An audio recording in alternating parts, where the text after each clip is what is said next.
Дорогие друзья, уважаемые коллеги, спасибо огромное, Василий, за столь теплые слова. Я третий раз в Калмыкии, и каждый раз, как будто я приезжаю на свою вторую родину. Я искренне люблю калмыцкий народ, его великую историю. Вам есть чем гордиться, а мне есть чем рассказать. Но сегодня я хотел бы построить свое выступление следующим образом. Мы сегодня поговорим о военном искусстве айратов как об одном из важнейших элементов военного искусства воинов Великой Степи. Мы посмотрим с вами, как развивалась военно-культурная традиция номадов от эпохи поздней древности до периода позднего Средневековья, собственно, до эпохи айратского великодержавия. Мы разберем с вами 6 основных периодов, которые сформировали облик воинов Великой Степи, и каждый из них, с одной стороны, порождал другой и являлся важнейшим этапом становления не просто военного искусства кочевников, но и евразийского, значит, и мирового военного искусства. Давайте начнем. Значит, первые 3 тезиса, мне кажется, они очень важны. Давайте обозначим ключевые позиции, которые являются конкурентными преимуществами кочевников в противостоянии с село-земледельческими цивилизациями. Это, как правило, работает на всех исторических периодах, начиная от киммерийцев и заканчивая периодом позднего Средневековья. Итак, первый момент – это мобилизационный потенциал. Мы понимаем, что для номадических сообществ рост численности объективно ограничен территорией, да? То есть кочевник зависит от количества скота, который он может выпасть на определенной территории, поэтому численность населения на конкретной территории будет всегда примерно более-менее одинакова. Земледельцы могут сжигать лес и расширять свои посевы, могут осваивать новые территории, могут покормить большее количество людей. Поэтому при прочих равных условиях кочевое общество будет всегда менее многочисленным, чем земледельцы по соседству. Но есть очень важный нюанс. Сама особенность развития экономики, социальной сферы кочевого общества предполагает очень важное правило. Каждый мужчина – воин. И это правило, опять же, будет работать с эпохи древности до позднего Средневековья. Каждый, кто имеет может носить с собой оружие, мог быть призван в состав войск в ответно-военную кампанию. Да, конечно, мы знаем по этнографии, когда собирались, например, калмыцкое ополчение или казахское ополчение, местный наем или батыр выбирал лучших бойцов, брал их с собой на бег. Но при необходимости тотальная мобилизация была тоже возможна. Мы это знаем из событий истории Джунгарии, как раз последней кочевой империи, когда в случае необходимости мобилизовывалось все мужское население, которое отправлялось на театр боевых действий. У земледельцев ситуация иная. По мере развития земледельческого общества внутри этого самого общества выделяется группа профессиональных военных. То есть те, кто не занимается ничем, кроме того, как воюют, защищают интересы правителя и, так сказать, наблюдают за порядком внутри государства. Профессиональная армия – это всегда очень дорого. Профессиональная армия, она не может быть большой по определению. Поэтому, что рыцарское войско в Европе, что профессиональные наемные армии в Китае, что гулямы на мусульманском Востоке, это всегда будут очень небольшие по численности категории воинов. Они будут прекрасно вооружены, они будут прекрасно обучены, но их всегда будет немного. Поэтому, если население, допустим, Монголии у нас около 1 миллиона человек, а население Китая, соседнего Китая, да, в эпоху империи, могло быть и 80, и 100, и 200 миллионов человек, на поле боя будет выезжать армии примерно одинаковой численности. А при этом кочевники даже могут мобилизовать большее количество бойцов. И это нужно иметь очень важно, иметь в виду, когда мы будем говорить о войнах, номадов и о село-земледельческих сообществах. То есть первый нюанс зафиксировали, да, то, что другой способ организации общества, экономики, военной системы позволял номадам выставлять на поле боя сопоставимые по численности воинские подразделения. Второй момент – это мобильность. Вот мы как-то сейчас уже привыкли, что лошадь и лошадь, конь и конь, да? А ведь на самом деле в эпоху Средневековья, особенно у земледельцев, конь – это очень дорогое удовольствие. Как сейчас хороший автомобиль. А если боевой конь, да, вот рыцарские кони, там, да, или кони значит, мусульманского Востока, это вот стоимость, как современные Ламборгини, там, Макларены, Мерседесы элитные и прочее. То есть позволить себе хороший конский парк могло даже далеко не каждое государство земледельческое. А у номадов имелся широкий выбор конского поголовья, да, то есть огромные табуны могли позволять кочевникам брать с собой и 2, и 3, и 4, и 5 коней во время похода. На одном он ехал сам, другой вез поклажу, боевой конь вообще, значит, шел налегке, на него всадник заберет только в момент, в день сражения и прочее. Что это давало? Три принципиальных преимущества. На уровне тактики. В ходе сражения воин мог пересаживаться с одного коня на другого, сохраняя его силы. Да? Это уже не автомобиль у нас, да? Тут конь достаточно быстро устает. И поэтому в ходе конкретного сражения, опираясь на большое количество хороших тренированных лошадей, кочевники могли действовать на поле сражения быстрее своих противников. Атаковать, отступать, действовать более динамично, обходить фланги. Всегда зная, что этих коней можно заменить. У земледельческих сообществ такой возможности часто просто не было. Далее, оперативное искусство. То есть там, где идет часть большой военной кампании, кочевники могли просто обойти армию противника, и особенно если там основная масса состояла из пехоты, да, и обрушиться на его тылы. Ну и, наконец, это уровень военной стратегии. Мы знаем два основных подхода номадов к военной стратегии. Это стратегия изнурения и стратегия сокрушения. Изнурение в чем заключалось? Да, это стремительные отряды проникают вглубь вражеской территории, грабят, разоряют, значит, наносят поражение отдельным воинским подразделениям земледельческой цивилизации и отступают, пользуясь скоростью и преимуществом легких степных коней. Стратегия сокрушения. Когда, значит, на территорию противника вторгается большая армия кочевников и, опираясь на преимущество, тактическое преимущество в бою, разбивает армию врага и дальше значит, занимает необходимую территорию. Вот обе эти стратегии мы видим в истории кочевников. Самая знаменитая история значит, сокрушения – это, конечно, эпоха Великой Монгольской империи, походы Чингисхана и его преемников.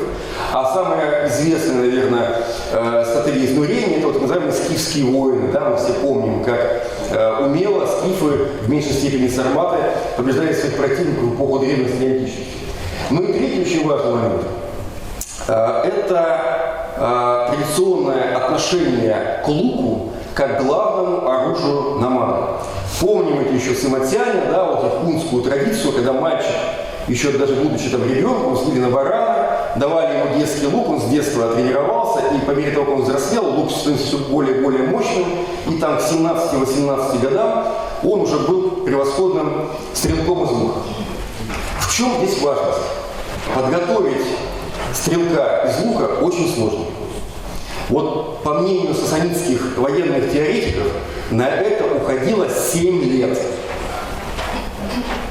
Понятно, что обычный крестьянин, вот среднестатистический евразийский крестьянин, какой-нибудь Дикханин там, да, или европейский крестьянин не имел такой возможности. Он занимался значит, работой на земле. Были исключения, были там валлийские лучники, чуть позднее английские лучники, но это именно исключение в силу специфических конкретных обстоятельств. В целом, быть по уровню готовности сопоставимым с тем, что мы увидим у кочевников, могли только те же самые профессиональные воины. То есть те же самые дружинники, профессиональные военные, которые учились на протяжении десятилетий стрельбе из лука. Да, они стреляли не хуже номадов. Но сколько их было? Десятки, может быть сотни, феодальная армия особенно. А у кочевников каждый воин был лучником. Поэтому, когда сталкивались две армии, какие-нибудь там воины-ангушане, да, какой-нибудь или элита какого-нибудь аббасидского халифа, да, они прекрасные луки у них были прекрасные стрелы, роскошно отделанные навычи и колчаны. Но на каждую их стрелу, эту вот хорошо выделанную, оформленную, они получали 10 более простых, но не менее смертоносных стрел кочевников. И вот эти три момента, мобилизационный потенциал, мобильность и преимущество в станционном бою, будут базовой основой, на которой будет строиться военное могущество номадов.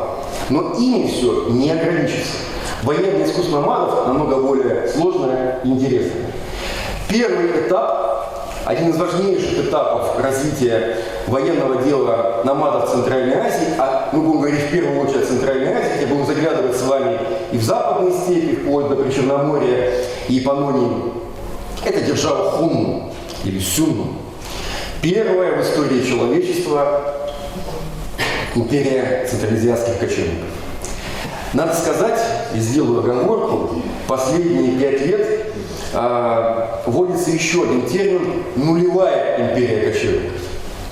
На тех же самых землях, на территории современной Тувы, Монголии, мы имеем колоссальные циклопические курганы, которые показывают, последние находки были буквально набиты золотом, набиты, значит, бронзовыми изделиями и даже кинжалами с железным клинком, что для эпохи древности было как бы признак особого богатства. Это вот нулевая империя кочевников, это элемент скифо-сибирского большого мира, который подарил нам эти все роскошные курганы Арджан-1 и Арджан-2. Мы о них ничего не знаем, потому что они не фиксируются в письменных источниках. Но колоссальность самих сооружений, богатство материалов, которые там найдены, говорит об очень высоком уровне социального расслоения. То есть, скорее всего, это было либо протогосударственное, или даже государственное образование номадов. Отсюда название, вот, нулевая империя кочевников. Но первой, как традиционно считается, это вот империя Хунну. В чем специфика вот этого этапа для евразийской истории? Собственно, формирование этой державы и ее экспансия на территории Центральной Азии меняет не просто политический ландшафт региона, она меняет антропологию населения. По большому счету, вот часть центральноазиатского региона была населена вот этими самыми скифо-сибирскими племенами, и именно с начала хуннов начинается широкое распространение монголоидного населения по территории вначале восточной части Великой Степи, а потом и центральной и западной части Великой Степи. Начало мы находим именно отсюда. Говорят, еще правильно называть государство по титулу правителя. Да, вот мы говорим «Каганат древних тюрков». Да? Или сибирское ханство, потому что ее правитель был ханом. Вот здесь будет справедливо сказать хунское шаньюйство, потому что глава хуннов носил титул шаньюя. Я это говорю не просто так, я вот буду немножко перекидывать периодически мостик к кайратскому военному искусству. Например, правителя Джунгарии носил титул хун-тайджи. Ну, кроме известного Галдана Бушукту, которому Далай-лама даровал титул хана. Поэтому, на мой взгляд, более правильно было бы называть джунгарское государство джунгарским хунтайджистом.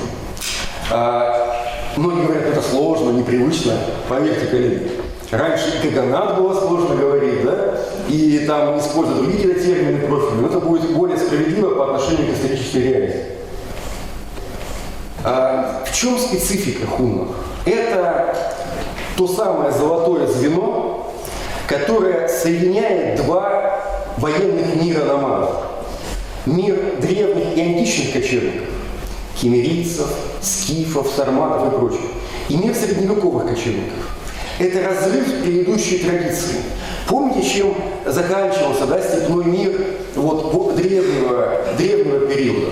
Он заканчивался парфянскими катафрактами, он заканчивался сарматской бронированной конницей, да? Он заканчивался римскими плебонариями, которые во многом повторяли образ восточных всадников. Здесь мы этого ничего не увидим. Хунская армия, построенная по очень жесткой эстетичной системе, организованная на два крыла, делящаяся на тысячи, сотни и десятки, эта армия принципиально построена на других основаниях. В чем же главное отличие? В хунской армии, по всей видимости, вообще не было панцирной конницы. Это была армия, почти целиком состоящая из конных лучников, но конных лучников необычных. Когда мы говорим о главном элементе вооружения хуннов, самым главным этим элементом был мощнейший хунский сложносоставной лук. Вот если мы посмотрим всю линейку луков, кочевников за всю их историю, ничего более сложного по конструкции и, главное, по размерам мы не увидим. Это самый большой степной лук, который достигал до 1,5 метра, даже с натянутой тетивой. Если мы возьмем поправку на рост человека, это почти в рост человека, поэтому если внимательно посмотрите, то здесь, наверное, видно, да, что верхняя часть, он была симметричной. То есть верхняя часть лука была больше, чем нижняя его часть, чтобы было удобно стрелять с коня. Тот же самый принцип, кстати, мы наблюдаем на луках японских самураев, который сохранился там вплоть до этнографического времени. Для чего это было нужно? Считается, и вспомните, да, скифские луки. Они небольшого размера, они тоже очень мощные, но они небольшого размера, как бы они, мы примерно знаем, на какое расстояние они стреляли. Считается, почему у хуннов вообще не было доспехов, или почти не было, чуть позже об этом скажу, они им были не нужны. Предполагается, что хунский лук давал хуннам возможность расстреливать противника на дистанции, превышающей дальность стрельбы из традиционного скифского лука. Как это, допустим, дополнительно подтверждается? Да, вот видите, вот наверху это очень характерный элемент хунского лука. Очень-очень длинные, значит, костяные накладки на конце лука, да, с веников по тетиву. Очень мощные накладки на рукоять. Это настоящее было оружие убийства такое, да, вот это, если сравнивать с современным оружием, это аналог СВД, аналог снайперской винтовки. То есть это очень мощное дальнобойное оружие, предназначенное для поражения противника на максимальной дистанции. И косвенно это подтверждается хунскими наконечниками стрел из бронзы и железа. Они очень небольшие и трехлопастные. Как показывают современные экспериментальные испытания, это именно дальнобойное оружие. Чем меньше наконечник, особенно трехлопастной, более устойчивый в полете, тем на большую дистанцию велась стрельба. Сами гориты, то есть совмещенные колчаны и научи хуннов, очень небольшие.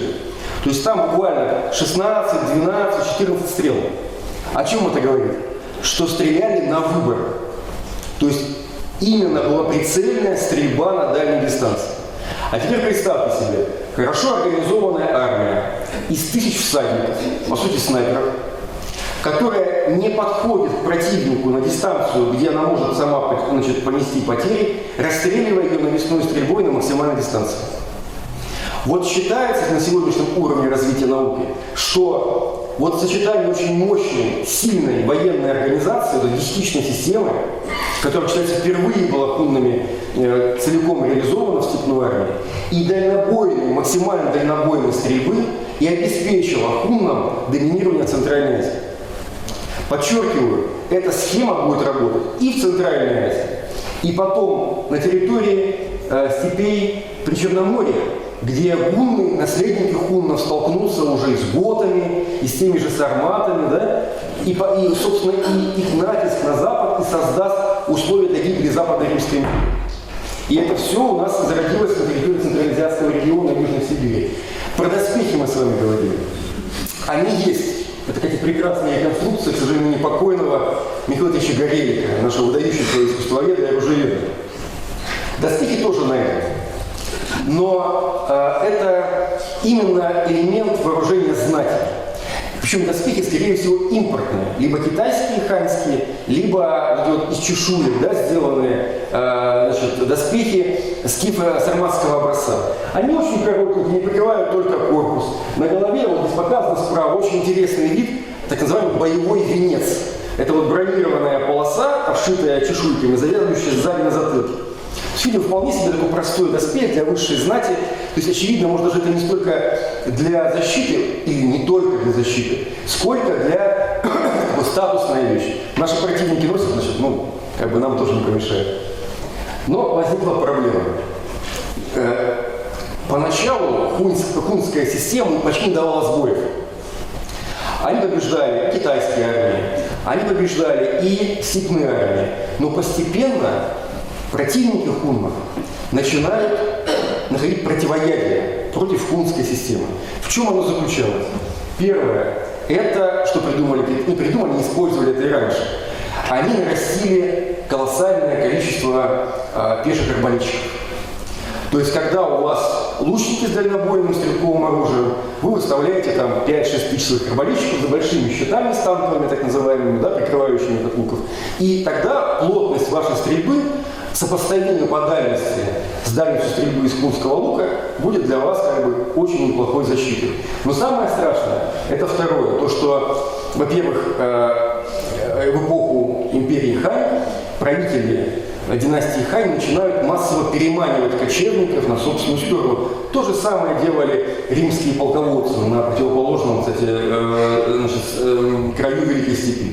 То есть в армии Ханьской империи появляются степные федераты, которые конский состав в Ордосе где-нибудь ничуть не хуже, луки ничуть не хуже и организованы схожим образом. Только они будут опираться уже на ханьских арбалетчиков.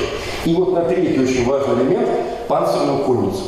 Она впервые появляется в Китае в эпоху Цин, массово внедряется, чуть раньше появилась, но в армии Цин на особое распространение получила, помогла цинскому императору, будущему Цин Шихуанди, завоевать весь Китай, объединить его по своей власти. И эта конница будет третьим элементом, который будет помогать, ханьским императорам бороться с кочевниками. Вот представьте себе, у вас огромная армия конных лучников, против вас такие же лучники, которые с вами вполне могут биться на одинаковой дистанции, но при этом они опираются на тысячи арбалетчиков и еще и на панцирную конницу, которая пусть и коротенькие доспехи одеты, но они могут вас настигнуть и вот, например, нанести удар вот таким вот двузубцем дзи, который можно было и колоть, и наносить мощный удар сверху. И когда мы говорим о поражении хуннов, о гибели хунского шаньюйства, это не только итог политических процессов или военных процессов, это еще итог развития оружейного комплекса на территории данного региона. Когда противники хуннов, переняв хунский лук, найдя противоядие хунской конницы, смогли побеждать ее на полях сражений. Структурная слабость хунской армии, что они могли разбить китайцев, но они не могли их добить. Есть целая серия примеров, когда сокрушенная китайская армия собирается в огромный клубок, хунны кружат вокруг них, засыпают стрелы, но не могут их победить. То есть нет сил для финального мощного удара. И это понимали уже все современники. Поэтому второй этап в истории развития военного искусства Великой Степи – это синьбийский этап. Синьби – древние монголы, первая волна монголоязычных кочевников, которые сыграли решающую роль в раздроме хунского шаньюйства, как союзники Китая, а потом стали главной проблемой Китая. Причем, если держава Панчхуая, она была еще, в общем, такая типично степная, то позднее, когда Китай ослаб, синьбийцы вторглись на территорию непосредственно северных регионов Поднебесной империи. Здесь мы сталкиваемся с, может быть, самым интересным феноменом – это объединение ресурсов Великой Степи, вот той самой мобильности, с роскошным конским парком, с прекрасными лучниками, с традициями военной организации десятичной. А с другой стороны, почти с безграничными возможностями оседлого населения Северного Китая, с их городами, с их мастерскими, с их добычей железной руды, с их колоссальным производством оружия. И вот тут наступило время, когда степные владыки сумели реализовать все свои фантазии в сфере военного дела.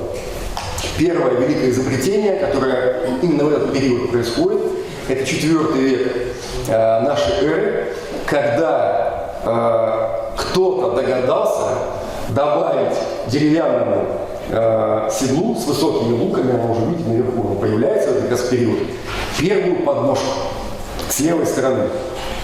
С легкой руки Льва Николаевича Гумилева бытует мнение, что китайцы плохо ездили на конях, и подножка им была нужна, чтобы на лошадь забраться. Но кто хоть раз ездил на лошади, кто ездил на лошади, да, то знает, что если ты скачешь на лошади без стремян, например, а они раньше ездили без стремян, то уж на лошадь точно заберешься. Это не так сложно. Тогда почему вообще возникает вот эта самая подножка, которая станет первым шагом к появлению стремян? Все очень просто.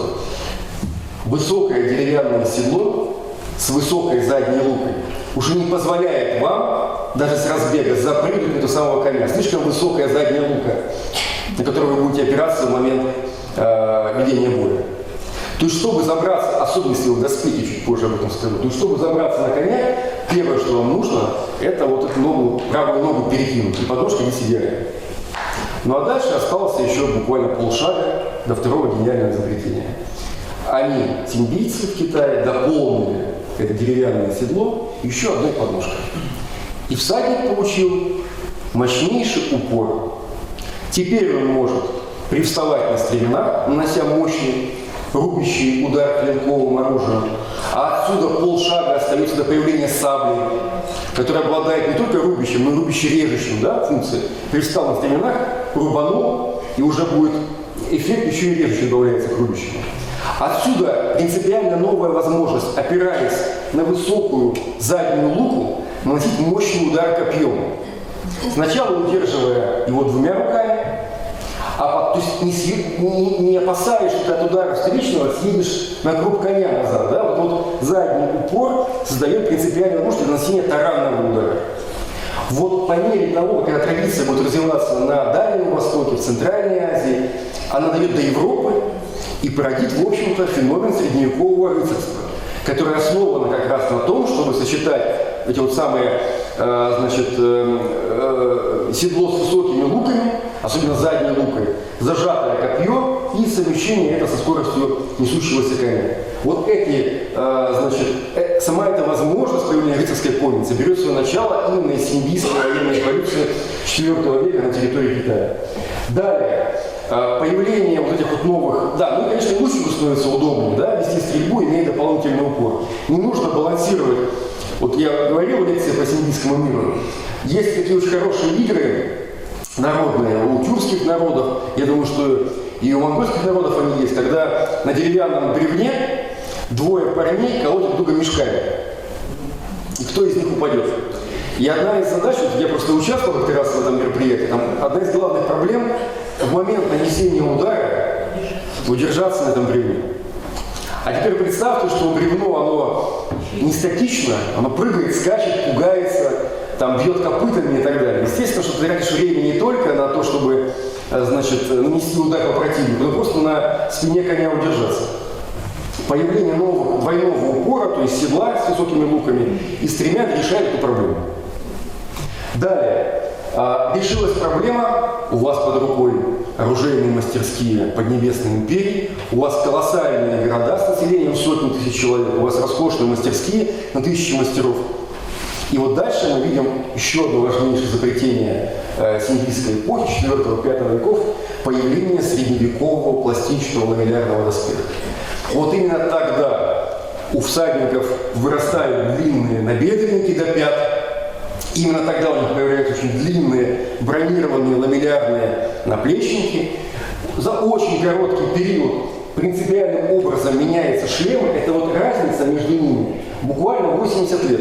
То есть от этих вот венцов, бронированных венцов, да, мы за 1,5 столетия проходим от узкопластинчатых шлемов, да, до крупных, цельнокованных, уже вполне себе разного средневековья боевых наголовьев, клепанных, надежных, практичных и простых в изготовлении. То есть мощнейший технологический рывок. Еще одно важное новшество – конский доспех. Мы все знаем, что был конский доспех и у сарматов, и у парфян, и у их соседей, там, да, у саков был конский доспех. Даже в Китае был конский доспех. Но в Китае он был только для лошадей, запряженных в колеснице. Причем не для всех, а только тех, кто шел по сторонам этой вот упряжки. Это принципиально новый тип брони. Во-первых, он ламеллярный, то есть пластинки соединяются ремешками между собой, они более подвижны, и такой доспех намного более эластичный и легкий, чем чешуйчатый, которые использовали парфяне и сарматы.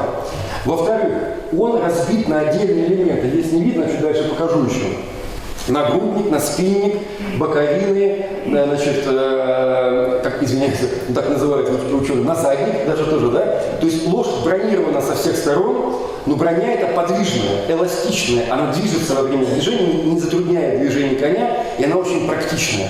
То есть она эффективно защищает, она относительно легкая.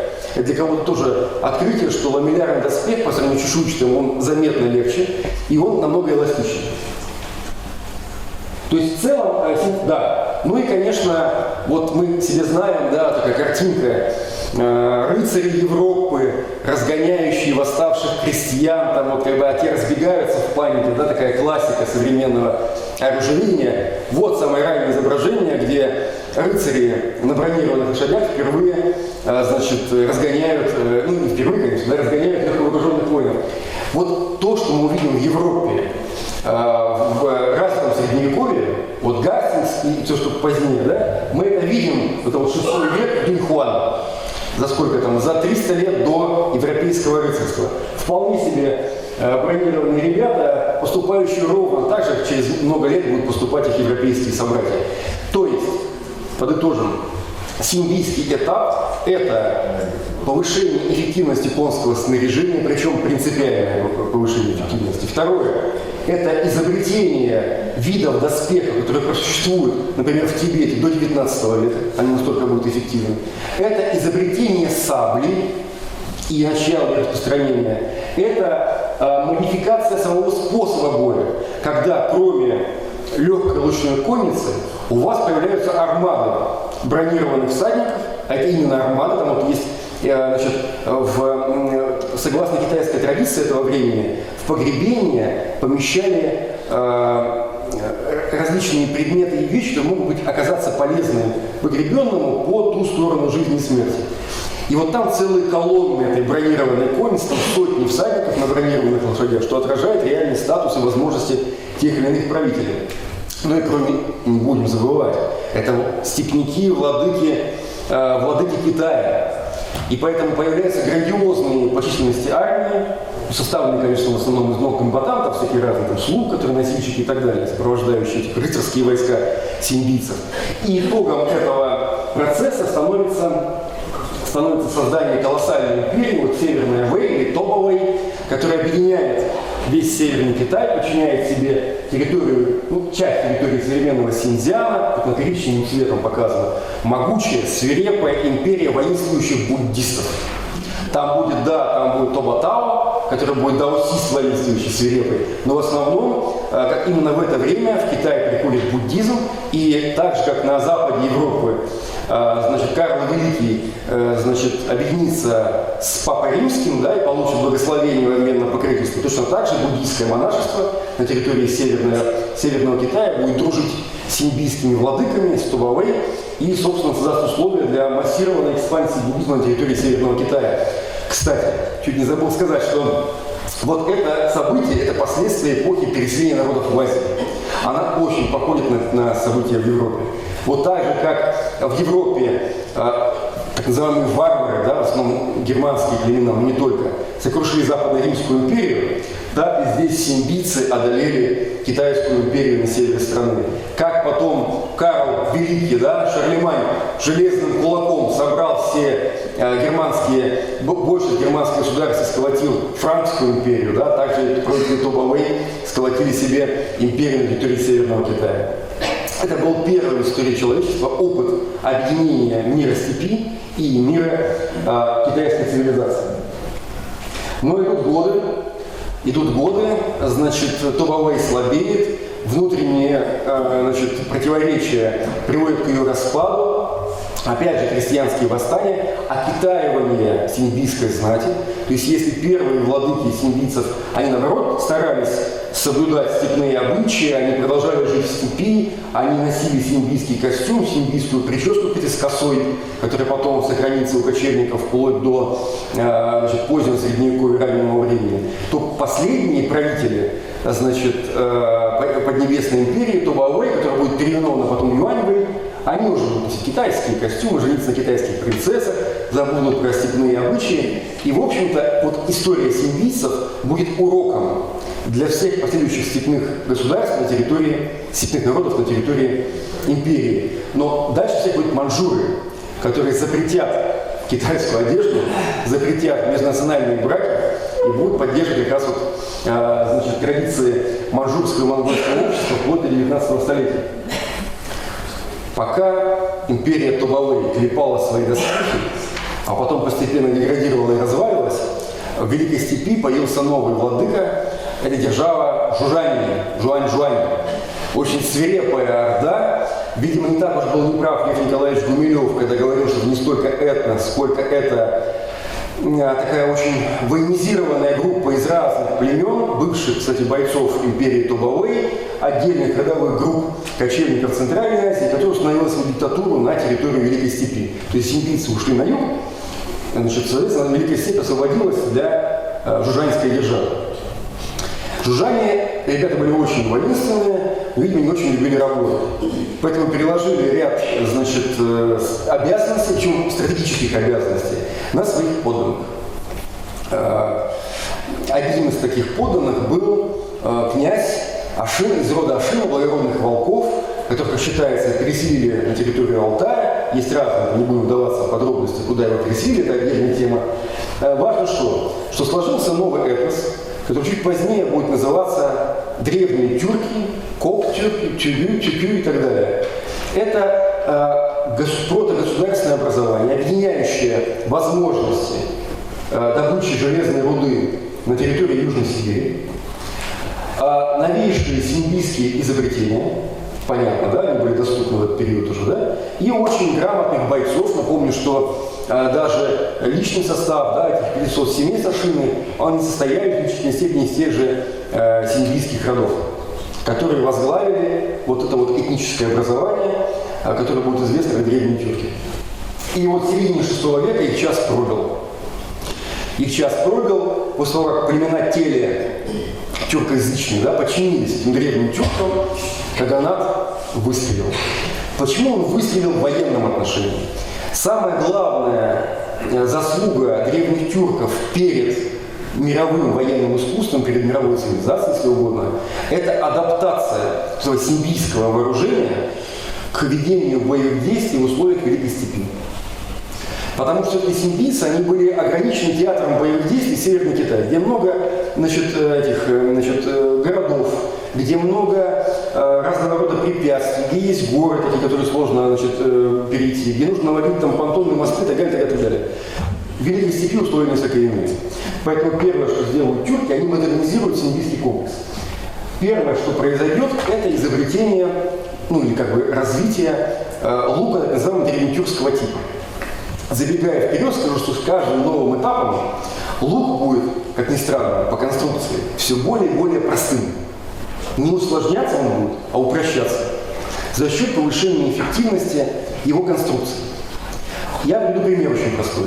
Когда у вас огромный, мощный лук, да, вот это СВД, очень тонкая в настройках, скажем так, да, малейшее повреждение одной накладки делает его практически непригодным для использования. Упал он, поменялась погода, значит, влажность и так далее, отклеиваются сухожилия, отклеиваются накладки, и все, лук уже не боеспособен.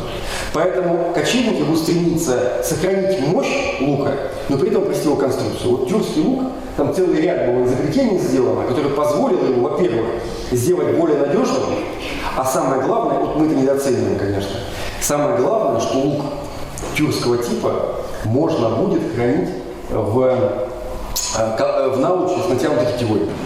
Мы об этом почему-то забываем. Но ранние луки очень мощные. Их нельзя было долгое время транспортировать и хранить в натянутом состоянии. То есть нужно было снимать тетиву, лук выгибался в обратную сторону, и его укладывали вот в такой вот чулкообразный науч. И перед боем снова натягивали. А теперь представьте себе, что вы едете по степи. Хорошо, если враг оказался далеко. А если вы выныриваете из ближайшего леска, из-за ближайшего холма, например, да? Что вам нужно сделать, чтобы отбиться от него? Вам нужно слезть с коня, достать быстро и навыч этот самый лук, упереть левую ногу в землю, там, да, один из вариантов, даже присесть, иногда говорили, значит, согнуть его сначала, потом из последних сил натянуть тетиву. Это не просто, помните, да? Одиссею, где там главный сюжет, как бы, да, что никто лук Одиссея не мог натянуть, как бы, да. И пока вы там натягиваете, вам сносят голову. Поэтому вот эта модернизация лука в тюркскую эпоху создала условия для того, чтобы можно его было долгое время, часами, скажем так, да, долгое время, хранить в науши с натянутой тетивой. Это очень важное было изобретение своего времени. Далее, тюркские стрелы. Тюркские стрелы – это такие очень характерные разновидности стрел, они более крупные, но тоже трехлопастные. Трехлопастная стрела – самая устойчивая стрела в полете. И она идеальна для поражения противника на дальней дистанции. Но, судя по увеличению размеров этих стрел, о чем это говорит? Дистанция боя сокращается. То есть, чем ближе вы к противнику, тем более эффективно вы его поражаете. Потому что стрела уже на излете, она может просто упасть, и вот будет эффект зависит от его просто веса, уже по большому счету, навесная стрела. В данном случае, вот мы аккуратно можем говорить, что расстояние стрельбы вот этими стрелами 80-100 метров эффективное, может быть 70 метров. Дальше, вот я прошу ваше внимание на это обратить, мы чуть позже к этому вернемся. Традиционная, значит, для тюркского периода колчаны Караба или колчаны Пеналы, старшее поколение, мое поколение уже, да, помнят, еще в школе у нас были, помните эти пеналы, да, которые вот можно было сдвигать, раздвигать? Вот это тот же самый принцип, но только здесь, конечно, ничего не раздвигается, но в этом кармане видны наконечники стрел.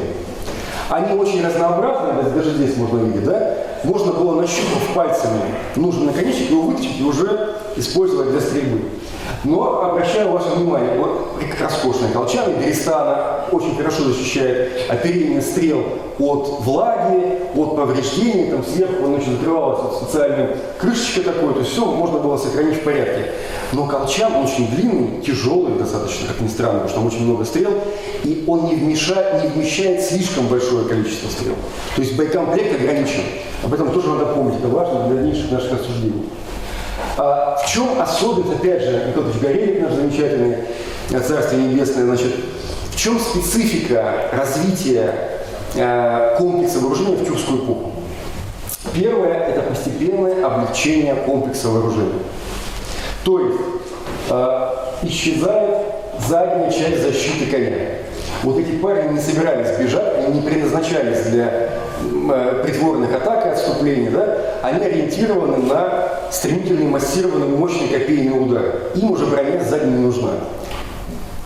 Здесь уже мы видим и стремена, и боевой топор узким клинком, то, что позднее будет называться шакан, от слова шаку, да, то есть колоть, раскалывать, бронебойный топор, чтобы такого же парня, только противника, можно было эффективно поразить. У них уже появляются сабли, ранние варианты, они очень активно экспериментировали с рукоятями сабли. Сначала изгиб сабли был небольшой, но изгибалась сама рукоять, то есть была отогнута в сторону лезвия, что позволяло наносить более мощный рубящий, режущий удар. Ну и, конечно, в этот период у нас постепенно сокращается площадь защитного покрытия. Например, как ни странно, исчезают защиты предплечья. По той причине, что начинается постепенно, не сразу, но начинается появление щитов. То есть вот то, что мы, как классическое представление наше, да, что вот есть щит, есть копье, есть сабля. Вот этот комплекс, как ни странно, он появляется именно в это время. Он нестандартен для кочевников, и он не так долго будет существовать. Годы шли, Каганат съел сам себя, как известно, да, помогли потом империя Суй и империя Тан активно. Тюрки были великими воинами, и их значит, знамя с золотой головой волка долго реяло над степью, но можно воевать с одним врагом, можно воевать с двумя, можно даже с тремя, как показывает нам Джунгария, например, да? Но нельзя воевать с 7 на протяжении там полувека, поэтому Каганат просто выдохся. Несмотря на то, что неукротимые тюрки были долгое время непобедимы, все равно, так сказать, внутренние противоречия и то, что против них объединилась как Великая Степь, вся оставшаяся, так и Великая империя Тан, Китая, Каганат пал. И мы переходим, вот есть древняя тюркская эпоха, я вот в свое время настаивал, чтобы мы еще ввели средний тюркский период и поздний тюркский период. Да? Поздний тюркский период – это вот у нас казахи, кыргызы вот позднего средневековья, да, татары. А средний период тюрков, да, в эпоху средневековья – это от падения каганата древних тюрков, коктюрков, середины 8 века и до прихода монголов, да, то есть до начала 13 века. Специфика данного периода в чем заключается? Это самое главное – это оптимизация. Вот это время щитов, копий, сабель, уже таких хороших, развитых. Очень интересна дифференциация комплекса вооружения. То есть именно в это время в комплекс вооружения народов Великой Степи приходит та самая кольчуга, которая была, конечно, известна еще как минимум кельтам, а может быть даже ассирийцам. Вот, но для кочевников она была не характерна. И начинается комбинация. Например, корпусная защита остается ламеллярная, пластинчатая, но под нее поддевается кольчуга. Есть такое мнение, что кольчуга, она легкая. Это не так. Кольчуга часто бывает тяжелее пластинчатого доспеха, но она имеет огромное преимущество. Она очень эластичная. Кожаные ремешки не перетираются, вообще нарушить, разорвать кольчугу нужно очень постараться, да? Она эффективна от рубящих ударов. А как раз в это время это эпоха сабли, да, это вот 9, 10, 11, 12 века. Она неплохо защищает от небронебойной стрелы. Поэтому в тех регионах, где копейный бой постепенно отходит на задний план, а это у нас западная часть Великой Степи, вот слева у нас роскошный половецкий воин, да, вот западный Дашка Кипчак, вот эти вот самые противники князя Игоря, там, да, вот помним, да, и все остальные половецкие батыры. А справа, где еще копейный бой в Центральной Азии сохраняется, видим самые-самые разные комбинации. Ламеллярный доспех, пример кольчужного. Значит, чисто ламеллярный доспех, вот справа вверху у нас кыргыз, например. Да? Вот здесь, кстати, интересный момент, открытие было этого прошлого, точнее, года, было описание китайских авторов о том, что, значит, кыргызы, они защищают руки и ноги деревянными щитками. Как бы, кыргызы это сами прекрасные металлурги. Они, собственно, и снабжали какое-то время, когда тюрки стали каганами, они переложили обязанность плавильщиков как раз вот на енисейских кыргызов. Какие деревянные щитки вообще? Как не очень понятно было. И в прошлом году вот мой коллега Алексей Михайлович Пастухов повторно перевел этот пассаж. Там другой смысл. Там говорится о чем? Не руки и ноги защищают, а что у кыргызов есть щиты, которые защищают руки, как у всех соседей. И есть большие, которые защищают и ноги, дистанковые щиты. Что мы видим на еще таштыкских изображениях более раннего времени, там 4-5 веков. В чем был гений Горелика, кстати? Посмотрите. Он еще тогда не знал перевода, когда рисовал, это еще советского периода реконструкция. Значит, он рисовал щитки, но совершенно справедливо зарисовал за спиной у кыргызского воина щит. Вот он даже здесь не ошибся. Это, конечно, вот гений есть гений. То есть, еще раз, эпоха предмонгольского нашествия – это эпоха оптимизации, облегчения, повышения эластичности, это эпоха щитов, сабель, копейных ударов на Востоке, красивых очень шлемов, роскошнейшего оружия. Мы вот говорили, нашли вот Самашев в Казахстане, раскопал поразительное погребение Кракаба, и там роскошнейшие сабли и палаши из литого серебра сделаны навершие, роскошные серебряные гарды с великолепными, значит, узорами, там, объемами, и сверху это все еще позолочено. То есть вот это вот эпоха расцвета такой вот высокой культуры, когда оружие было красивым, когда уделялось внимание не только его эффективности, но и картинному внешнему виду. Но эпохи сменяют друг друга. На дворе у нас 13 век. Ну, а для кого-то, например, как для алтайцев, 13 век начался еще в 11-м, когда пришли найманы, значит, и их монголоязычные кочевники. Это уже будет третья эпоха пришествия монголов. Монголов, конечно, в кавычках. Да? Мы помним мир симбийских номадов. В X веке Северным Китаем правили другие монголоязычные народы, в первую очередь кидани, во главе с остальной империей Ляо, которая будет прям страшным сном всех соседей. Вот. А третий приход – это, вот, собственно, эпоха Чингисхана. Значит, они очень много говорят. Но часто из-за многословия упускается главное. Вот в чем принципиальное отличие монгольского комплекса вооружения, военного искусства монголов от их предшественников?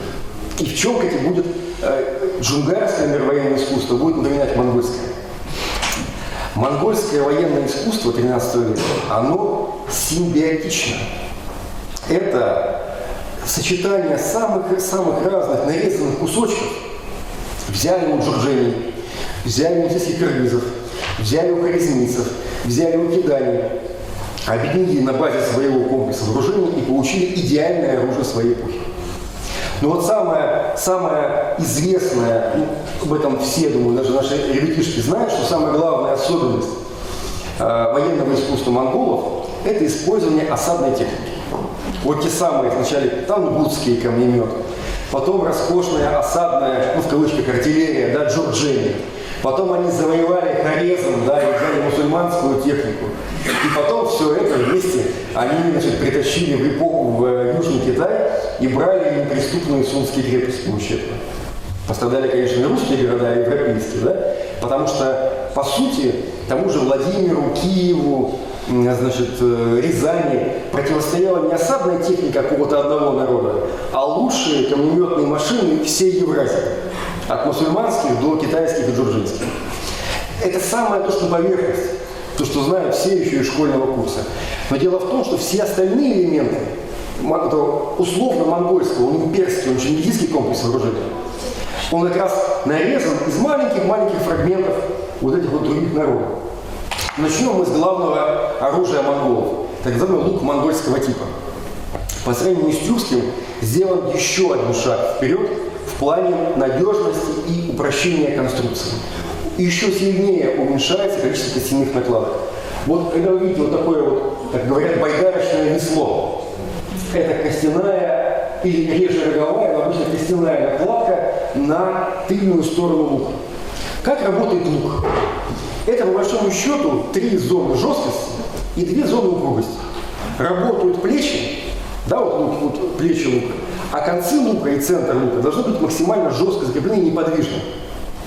Вот тогда вы получите максимально мощный выстрел. В монгольскую эпоху происходит очень важный момент. Во-первых, все меньше и меньше используются костяные накладки. Понятно почему. Потому что сцепление дерева с костью, даже при наличии частой насечки на сторонах, все равно не идеально. Гораздо лучше соединяются деревянные элементы между собой. И вот в монгольскую эпоху начинают активно использоваться камлевые части дерева. Когда выбирается часть дерева, находящаяся между стволом и корнями, это самая крепкая часть дерева, она лучше клеится с такими же деревянными элементами плечей и что дает более надежное сочленение. Из такого он более надежный. Его можно меньше жалеть, его можно сильнее рвать и чаще тетиву.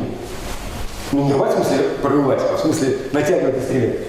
Второй важный момент. Именно вот в монгольскую эпоху начинается шествие по Евразии обновленной разновидности луков.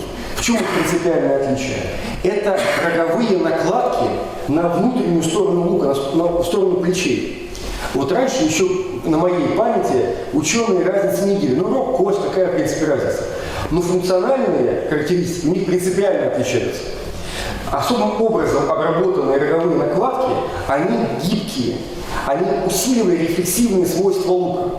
Вот такой лук, уменьшаясь, кстати, в размерах, был не менее, а, как правило, даже более мощным, чем лук предшествующей эпохи. Он был надежным, мощным и простым. И это сразу дало принципиальные изменения в ведении тактики боя. Вообще, я вам скажу по секрету одну вещь. Пожалуйста, кто меня не цитируйте, но по-простому скажу. Вот для тюрков в целом, конечно, были исключения, но в целом для тюрков более характерны трехлопастные стрелы. Вот начиная с древних тюрков и там вплоть до 13-го, отчасти до 14 века. Для монгольских народов более характерны плоские стрелы. Плоские стрелы имеют проблему. Они менее устойчивы в полете. На дальней дистанции такими стрелами поражать противника сложнее. Но если вы сближаетесь с противником, сокращаете дистанцию стрельбы, Как ни странно, вот я сейчас скажу странную вещь, просто смиритесь с ней. Значит, это вот математики провели экспериментальные эксперименты, мы подтвердили их. Значит, трехлопастные более устойчивы в полете, а плоские летят быстрее. Что бы это ни значило. Но самое главное, стрелы с плоскими наконечниками занимают в колчане меньше места. То есть колчан можно поместить большее количество стрел. Ну, кто проходил там службу в армии, там, да, или участвовал в боевых действиях, знает, какое важное значение имеет боекомплект. Да? Потому что, ну, иногда это стоит жизни, как бы, да, наличие или отсутствие патрона, да? И здесь примерно тот же самый принцип. Но вспомните, что еще отличалась монгольская армия. Жесточайшей дисциплиной. Человек врага боится. Ведь не только ты стреляешь, в тебя стреляют. Но чем ближе к противнику, тем больше шансов добиться нужного эффекта, поразительного. И вот здесь баланс шел, да, между страхом быть убитым или раненым и эффективностью достижения боевой задачи. В монгольскую эпоху важнейшей новинкой, позаимствованной монгольскими полководцами у их предшественников в Кидане, стала жесточайшая дисциплина. Вот перефразируя, значит, слова Фридриха II, да, что солдат должен бояться палки капрала сильнее, чем штыка противника. Вот эта схема полностью была реализована военным искусством Чингисхана. Когда, помните, да, значит, очень любили в учебниках еще в мое время написать, что если бежал десяток, значит, 1 из 10 убивали весь десяток, если бежал десяток, значит, убивали всю сотню. Это, конечно, преувеличение, но надо помнить о том, что в одном десятке, как правило, были родственники. Как правило, были родственники, причем старались монголы каким образом поступать. 4-5 человек монголов, родственников, а дальше, кстати, дополняется. Вот парень из кипчаков, вот парень из енисейских кыргызов, откуда-то еще, то есть набирается вот некое сообщество людей, где все друг друга отвечают. И они знают, что значит, за страх одного пострадают все остальные. Соответственно, посматривают там друг за другом, как бы и поддерживают друг друга. И монгольские полководцы сумели сократить дистанцию стрельбы до максимума. Вот никогда не будет такое короткое расстояние. 20 метров, 15 метров, 40 метров. То есть даже самый слабый, подготовленный, самый старый, самый молодой, самый юный воин из самого-самого, значит, слабого лука мог противника на такой дистанции достать. И вот дальше монголы практикуют, да, значит, ну давайте вот это скажу. А как мы это узнали, помимо испытания лука? Это наконечники стрел. Они не просто плоские, они огромные. Вот некоторые, ну, вот не с ладонь с мою, вот если ребятишки ладонь покажут, у меня такого размера наконечник стрелы. Это, причем, заметьте, очень широкое лезвие, да, вот, которое предназначено не просто для проникновения, для рассечения. Так, видите, наверное, такие подробности не надо будет говорить. Так, как бы, значит, это для того, чтобы разрезать все, что нужно разрезать, и привести к максимальному, так сказать, не падению, а максимальной кровопотере, скажем так. Да? Сейчас объясню, для чего это было нужно. Они очень большие. Такие стрелы, они не долетят на 100 метров. Это вот стрельба несколько десятков метров. Где она была больше всего востребована? Помните еще школьные учебники, какие-то книги и рассказы, когда про монголов говорили «ливень стрел», «дождь из стрел». Да, помните, такие вот формулировки даже были? Как это достигалась, эта схема? Так называемый хоровод конных лучников.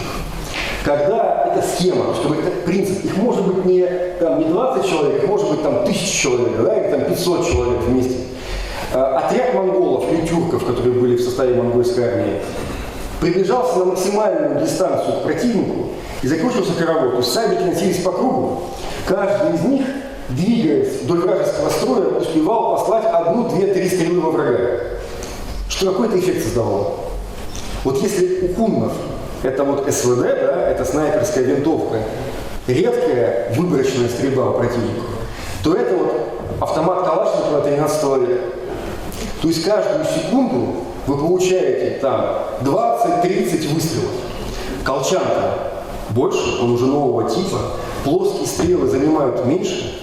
И вот если у него боекомплект 30 выстрелов, да, значит, и каждые, допустим, 300 всадников у вас в хороводе крутится. То есть за несколько минут получите такое количество стрел, что просто утыкает все пространство вокруг. Там, да? Причем стрелы тяжелые, большие, поражают лошадей, поражают легковооруженных воинов. То есть к моменту решающей схватки противник уже истекает кровью, лошади перебиты. Значит, весь помощники, там, оруженосцы, легковооруженные воины просто выбиты все. И к моменту боевого соприкосновения уже, в общем-то, воевать особо и не с кем остается. Пара-тройка бронированных этих вот егитов там, да, или рыцарей европейских, дружинников русских, все остальные уже все, и без лошадных тем более. И вот отстрелялся этот десяток там, да, или сотня, уходит, начинает второй сотни кружиться. И так они кружиться могут часами, сменяя друг друга. Поэтому на Неблю всегда монголы везли колоссальное количество колчанов со стрелами. И когда вот и Плана, Карпин, и все остальные будут сообщать о вооружении монголов, они будут подчеркивать, что у них 2-3 колчана и 2 лука, либо один очень хороший. А почему очень хороший? Дело в том, что этот лук с веслообразной накладкой, помните, мы говорили, монгольского типа, да, он идеален для быстрой стрельбы на малой дистанции. Когда нужно оттянуть силы, ведь противник может контратаковать, да, тогда вы отступаете, и у вас в руках будет уже другой лук. С роговыми накладками, помните, на плечи, дальнобойные, мощные. И вот так, меняя дистанцию стрельбы, ну вы просто выигрываете сражение до его, как бы вот, по европейским понятиям, до его формального начала, условно говоря, да? Но это не единственное, что монголы, то есть это просто я привел один маленький пример того, как монголы перевернули степную тактику ведения боя. То есть хунны, максимальная дистанция стрельбы, не входя в зону поражения противника. Эти, наоборот, входили целенаправленно, но перестреливали количеством и качеством своего оружия. А это вот я просто в качестве примера хотел вам привести симбиотичность. Вот эти вот знаменитые копья с крюками, о которых Плана Карпин писал, что они любят делать копья с крюками, чтобы стягивать противника с коня. Это не монгольское изобретение. Это монголы заимствовали и прекрасно реализовали в рамках своего военного искусства из военного дела Джурджени, своих главных врагов на Дальнем Востоке. Далее сабля, роскошная сабля вот, монгольского типа, так называемая, которая будет вдохновлять, кстати, в том числе и оружейников Северного Кавказа во времена Золотой Орды. Она монгольская? Нет. Она енисейских кыргызов. Она так полюбилась, вместе с поясами, роскошными аскистскими поясами, она настолько полюбилась значит, монголам, что они пронесли ее с собой через всю Евразию. Эти вот сами мы видим, под Пекином находят, в Средней Азии, в Иране, значит, в этом, господи, Золотаревском городище, значит, в Центральной Европе. То есть эти ребята принесли с собой любимое оружие на новые территории, как бы, скажем так, да? И, кстати, эта сабля оказала решающее влияние на развитие степных сабель и сильное влияние на развитие клинкового оружия Золотой Орды, в том числе и сабель северо-западного и в целом Северного Кавказа. Еще одно разновидность наверху, да, шлем дзинского типа. По названию видно, что это, значит, шлем джурдженский, да, Дзинской империи, Золотой империи Джурджени, тоже полюбившийся монголам. Гениальное изобретение внизу. Это пластины, они уже ремешками не соединяются. Они уже сначала пришиваются, а потом приклепываются к многослойной органической основе.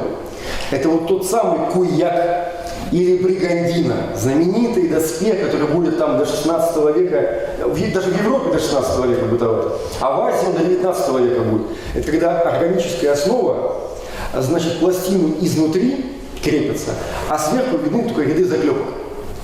Такой доспех не подвергается воздействию влаги, под дождем, например, да?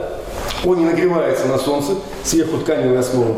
Как ни парадоксально, он лучше, когда, вот, как говорят реконструкторы, когда пластины примыкают к корпусу воина, да, облегают его, сверху прижимает органическая основа, они более эффективно противостоят колющему удару. Это как раз доспех предназначен для защиты от копейного удара, в отличие от кольчуги. И в конце концов он просто красивый, потому что верхнюю органическую поверхность можно сделать из парчи, можно там сделать, значит, расшить его какими угодно узорами. И самое главное, реализовать мечту азиатских военачальников.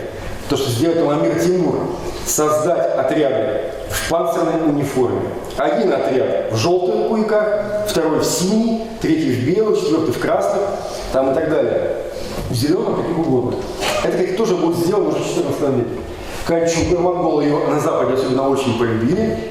Они, значит, тоже ее активно внедрили. Но вот в чем изюминка эпохи? Вот на первом этапе, 13 век, перемешиваются оружейные комплексы. Монгольские доспехи будут дарить Даниилу Галицкому. Асская, то есть гвардия засетинов, будет в своих доспехах в почтах нести, значит, службу во дворцах юаньских императоров. Хотя как Кипчакский будет там корпус, и всюду верная русская гвардия тоже будет в славном городе Даду, который сейчас мы называем город Пекин, как бы, да, будет нести службу. Но вот на втором этапе, после смешения их традиций, начинается рывок технологический.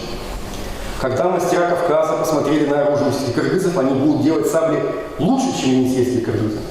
Стараться, по крайней мере, да?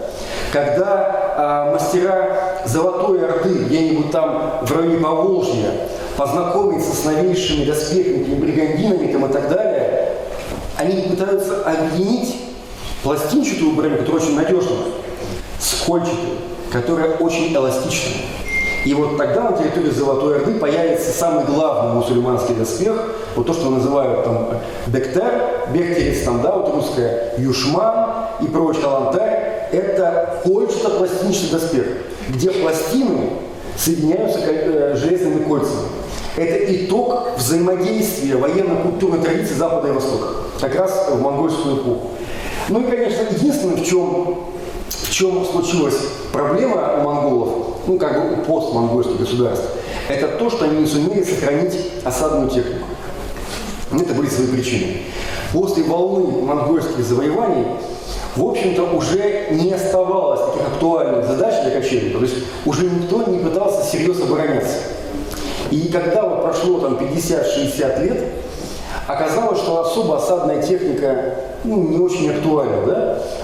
Не во всех регионах, но в некоторых, например, собственно, в Золотой Орде, например, да? И она будет просто забыта. И вот это все будет развиваться, оружейный комплекс, а осадная техника будет деградировать.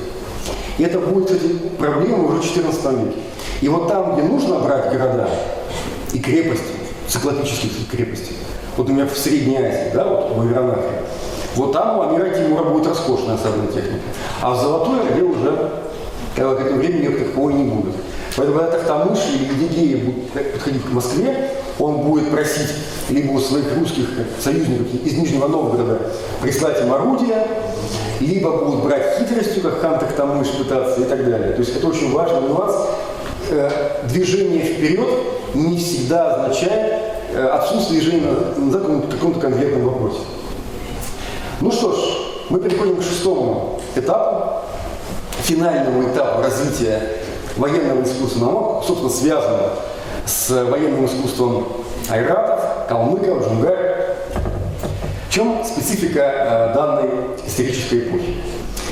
Итак, к XVII веку уже все кочевники прекрасно освоили монгольский лук, они прекрасно усвоили все монгольские хитрости, у них примерно у всех одинаковая разновидность наконечников стрел, то есть все знают, значит, удивить чем-то сложно, все друг другом привыкли воевать. Более того, пороховая революция, которая прокатилась по Евразии, да, резко усилила земледельческие империи. Процесс централизации был теснейшим образом связан с процессом военной модернизации. Когда появляются, с одной стороны, отряды стрелков, вооруженных огнестрельным оружием, когда появляется полевая артиллерия, когда появляются те самые вагенбурги, которые сохраняют этих самых стрелков от стрел и оружия кочевников, баланс сил меняется постепенно. При этом я еще раз подчеркну, что пороховая революция идет рука об руку с усилением центральной власти. На Руси, в Великом княжестве Литовском, отчасти, да, в Османской империи и так далее, в Китае, кстати. Кстати, вспоминая битву при Туму знаменитую, да, я думаю, что наши калмыцкие коллеги ее прекрасно все знают, очень яркий пример новой эпохи. Когда айратская армия, айрато-монгольская армия, в сражении при Туму, это уже 15 век, население 15 века, вдребезги разносят императорскую армию Китая, причем гибнут лучшие корпуса Минской империи, северные корпуса, да, которые изначально были заточены на войну с кочевниками.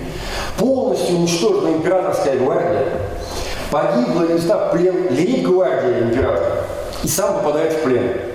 Недаром до сегодняшнего дня в китайской историографии это событие называется Тумусская катастрофа, да? Это как у французов Березина, да? Вот слово Березина говорит, что значит все уже, все, конец.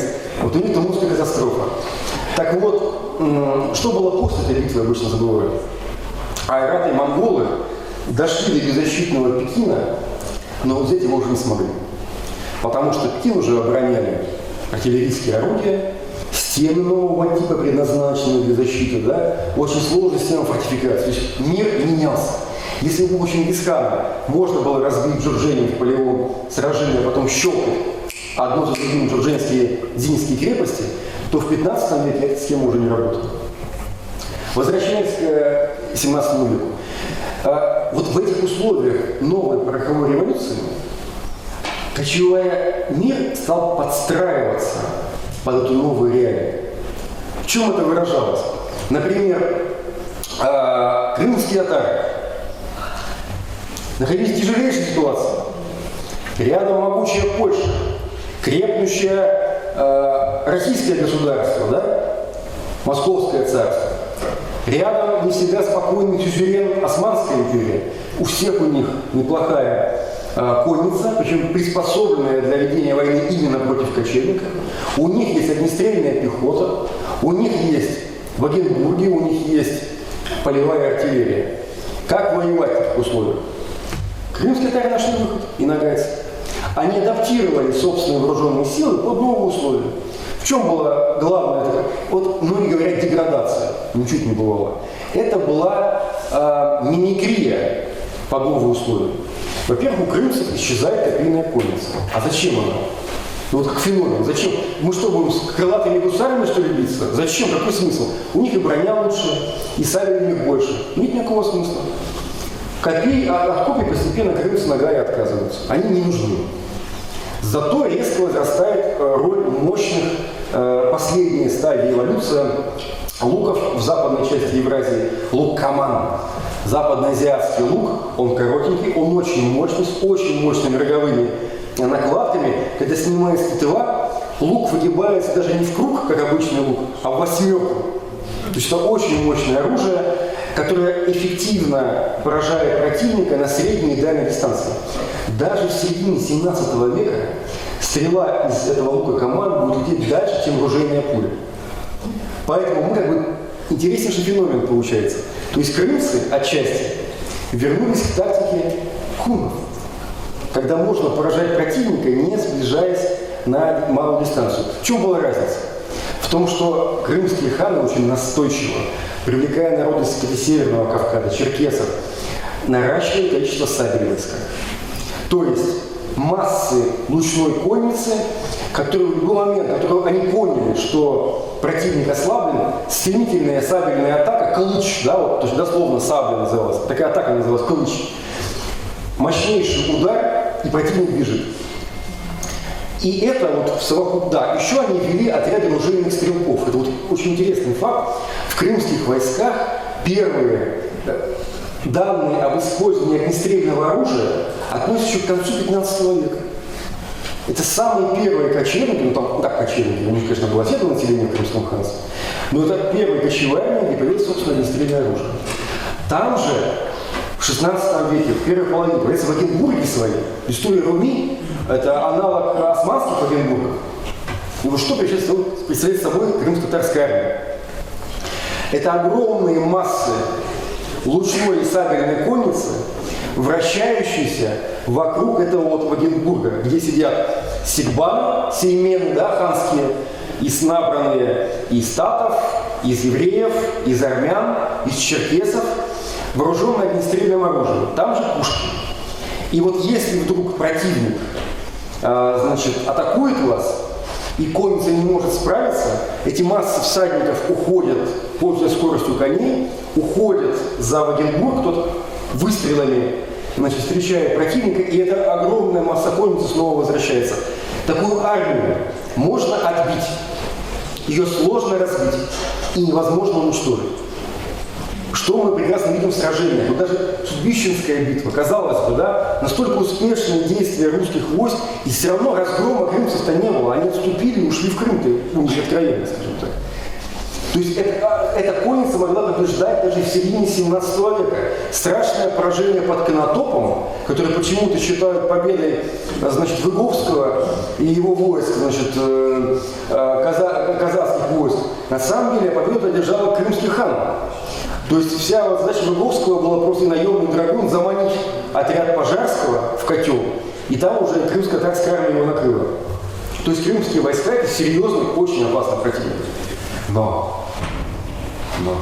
противник заточен под реалии Восточной Европы. И когда появятся гости с Востока, ситуация будет совсем другой. Что у вас на Востоке? На Востоке изначально очень похожая ситуация. Там тоже у всех одни и те же кони, одни и те же монгольского типа луки, наконечники стрел, эти все хороводы, все выучили на зубок все, значит, все эти тактические приемы. Что же делать? Как победить эти хороводы конных лучников? Перестрелять? Ну, сегодня ты перестреляешь, завтра тебя перестреляют. Кто больше воинов набрал, победил. И вот здесь как раз мы перебрасываем мостик в нашу лекцию, которая была на пленарном заседании. Именно здесь появляется идея легкой копейной ручной конницы. Когда впервые за всю историю, вообще вот мировую историю, вы начинаете массово снабжать копьями своих легких лучников. То есть у вас появляется воин, который способен вести дистанционный бой с помощью лука и стрел, а позднее эффективного ружья, а сближаясь с противником, он атакует его копьями и пиками. Эта конница быстрая, эффективная в дистанционном бою, эффективная в ближнем бою. И самое главное, ведь это гениально, насколько вот любое решение, оно гениальное решение, любое, оно всегда простое. На поверхности же оно было, да? Казалось бы, ну что мешало это сделать там хуннам, не знаю, древним тюркам, они этого не сделали. Всю эпоху до этого копья и пики, это, как правило, оружие панцирной конницы, оружие латников. И использовали ли их вооруженные воины? Да, использовали. Но отдельно, эпизодически. А вот это время тотального появления, даже не то, что тотального, появления новой разновидности легкой конницы, которую называем копейно-стрелковая конница. Копейно-стрелковая, то есть способна вести дистанционный ближний бой. Но что важно, кроме этой конницы, айраты и монголы активно увеличивали численность панцирной кавалерии. Ну, панцирной конницы, кавалерия не очень правильное слово. Причем это было целенаправленно сделано.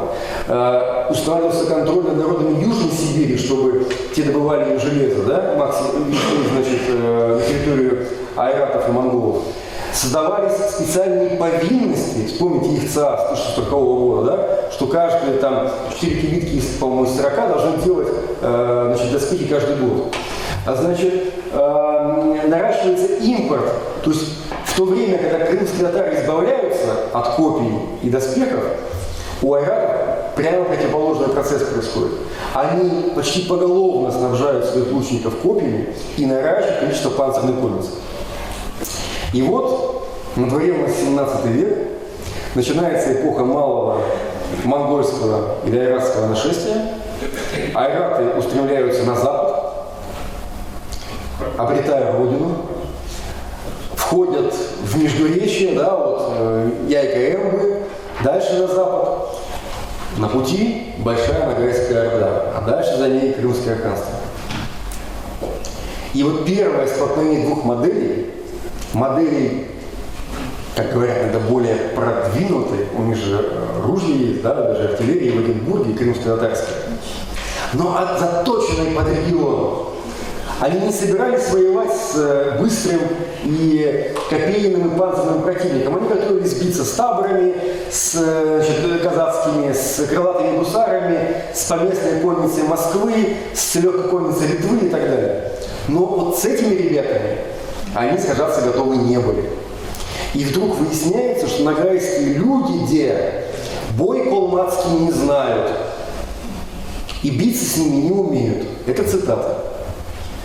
И мы видим, вот, при том, что айратов это было немного. Это, как правильно сказал покойный Павел, Царство Небесное, пульсирующая экспансия. Пришли, помните, да, вот система изнурения, да, пришли, ударили, вернулись, ударили, снова вернулись. Привела к тому, что большой нагайской орды не стало. Можно было предположить, что Крым окажет серьезное сопротивление айратской конницы. Но этого тоже не произошло.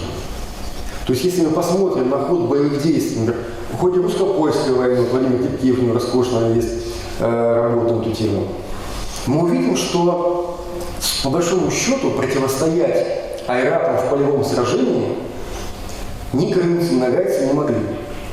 В силу объективных причин. Вот эта встроенная восточноевропейская реалия военная схема не работала в столкновении с айратской конницей. Какую реакцию должно это было вызвать? Попытка создать свой аналог. И это произошло. Первое, вот когда по мере движения айратов с востока на запад, мы видим, как их ближние и дальние соседи, казахи, кыргызы, каракалпаки, сибирские татары, сибирские казаки, и далее, через нагайцев до Речи Посполитой перенимают идею легкокопейной конницы. Есть роскошное письмо, значит, крымского хана о том, что необходимо закупить у черкесов какое-то количество копий, и Бей Перекопский, значит, копий сделал немало, ибо биться им против калмыков. Значит, другое дело, что искусству владения копьем тоже нужно учиться. Это даже в работах 19 века уже вот по казачеству говорится, и даже по гусарам, которые переложили накануне войны 12 года пиками, да, 100 раз офицеры повторяли. Никакой пользы копье само по себе не дает, и нужно уметь еще владеть. Поэтому первые сражения, обновленные крымско-татарской конницы с айратами, не дали результата. Вот эти парни с копьями, крымские татары, они проигрывали сражения калмыкам на протяжении еще 20-30 лет. Это на самом деле целое искусство владения копьем. По мере того, как русское казачество, которое тоже переняло эту традицию, именно тогда появляется вот знаменитый, вот то, что по Тихому Дону мы знаем, да, несущиеся по степи лава русских казаков, да, там донские, да, даже название было Дончиха, да, это вот пика донская. Если мы посмотрим на вооружение тех же донских казаков до прихода калмыков, да не только донских, да любых русских казаков до калмыков, мы никакой там не только копьеносной конницы легкой мы не увидим, ее нет. Там нет вообще конницы как явление. Там есть огнестрельная пехота, передвигающая на лошадях, такой, ну, аналог дробы, по большому счету. То есть казак мог, запорожцы такие же, кстати, он не мог иметь, значит, коня, но передвигался он на коне в походе, а потом перед боем он с него сходил и доставал свой любимый самопал. А вот явления такие, как казачья атака с копьями, казачья лава знаменитая, казачий винтирь, который тоже является вот, как раз примером такого тактического приема с использованием длиннодревкового оружия в том числе. Это все наследие знакомства, значит, казачества российского с айратами, с новыми союзниками российского государства в западных степях. Причем это вообще отдельная тема для исследования, потому что мы имеем десятки примеров, когда русские казаки, запорожские казаки, которые были на какой-то период лояльны в Москве, да, действовали вместе с айратами. Стенька Разин был один из тех, кто вместе с калмыками ходил воевать, значит, Крымский улус. То есть процесс вовлечения российского казачества в военно-культурную традицию айратов отчасти, да, он растянулся у нас почти на 100 лет, но к середине 18 века российские казаки уже мало чего уступали калмыкам, да, действовали схожим образом, но еще они как бы докрутили ситуацию до конца, когда начали снабжать собственные подразделения артиллерии, да, полевой, активно использовать огнестрельное оружие, пистолеты, ружья. В итоге мы получили превосходных казачьи подразделения, которые прославят российскую армию в военных кампаниях второй половины 18-го, начала 20-х веков. Более того, я об этом уже говорил неоднократно, я повторюсь, может быть, где-то, но зафиксирую, что не только оседлые, или не только кочевые народы, и не только народы Великой Степи перенимали эту вот идею легкой, массовой, копейно-стрелковой конницы, но и оседлые. Вот, есть такой народ, польско-литовские татары, да, литки так называемые. Мы нашли документы, где вот как раз в 70-е годы 17 века, когда они повоевали с калмыками, в том числе и Питер, и Белой Церкви, они начали вооружаться пиками и копьями. Дальше, у нас 30 лет, когда, значит, они овладели искусством копейного боя, и вот на заре 18 века, из этих самых липков, Август Сильный, союзник Петра Великого, начинает лепить, создавать первые уланские полки. То есть регулярная кавалерия Европы, здесь как Улан, который будет очень любить Наполеон Бонапарт, собственно, с него будет развивать, там будет тотальное перевооружение французской легкой конницы копьями. Боюсь, все время этот, надо заканчивать, да? Нет? Еще есть время? Да, вот лансьеры все эти бесконечные, да, легкоконные, когда уже будут создаваться массово уланские полки, не только там где-нибудь в Польше, или в Австрии, или в Пруссии, а где-нибудь в Голландии, и будет голландский полк, значит, гвардейский наполеоновской гвардии, да, какие будут успехи наполеоновской кавалерии, ну, плюс, конечно, польской, но тем не менее уланской кавалерии в испанской кампании, да, Наполеона, и уже после этого начнется такой мейнстрим, да, по всей Европе, который закончится в начале 20 века, когда германская кавалерия Второго рейха накануне Первой мировой войны почти будет поголовно вооружена копьями. Да, они будут цельнометаллическими. Да, как бы это уже опосредованно будет влияние, да, вот, влияние азиатского военного искусства. Но по большому счету, пусть переосмысленная, пусть через вторые руки, но это вот та самая традиция, которая зарождается в 17 веке и доживет в военной практике народов Евразии до начала 20 века. Ну а в завершении последний у нас будет эпизод, связан с последней кочевой империей в истории человечества, с джунгарским хунтайджистом. Это вторая, вернее, середина 17-го, первая половина 18 века. В чем специфика Джунгарии? Джунгарское государство изначально строилось на трех основных принципах. Централизация, модернизация, милитаризация. Причем эти принципы были между собой взаимосвязаны. Централизация. Главная логика развития системы управления в Джунгарии – это пусть и не абсолютное, но магистральное направление у него было усиление власти хунтайджи. Постепенно этот фрагмент союза Дурбен-Ойрат, 4 ойрата, превращался в централизованную государственно-степную империю под сенью знамен правителей из дома Чурос. И как ни парадоксально, высшей стадией этого процесса стали уже как бы на финале истории Джунгарии период правления Галдан Царена, когда он во главе Анги ставит уже своих родственников. То есть вместо местной знати, там, Хойдской, Хашутской, Дербецкой ставится уже как бы представители правящего дома. Недаром русские, значит, посланники и дипломаты писали о том, что власть Хунтайши подобна власти самодержавной. То есть как бы это вот такой вот ренессанс в известной степени сильной центральной власти, которая была известна в монгольском обществе еще в эпоху Чингисхана и его преемников. На что была направлена эта централизация? На модернизацию. Это, пожалуй, единственный пример, ну, скажем так, один из двух примеров модернизации степного общества в условиях пороховой революции. То есть, казалось бы, скотоводство, кочевое скотоводство не позволяет, ну, по крайней мере, в теории, да, строить военные предприятия, делать порох, пушки производить, там, это странно, как бы, да, мы не видим этого нигде. Даже в Крымском ханстве, где огнестрельное оружие было, значит, сначала они его получали из Османской империи, потом они стали, собственно, его производить, но все равно там база была городская. Вот эти южные города Южного Крыма, вот там, собственно, производилось. Кочевники его приобретали, использовали, но тем не менее это не являлось итогом работы, собственно, степных мастеров.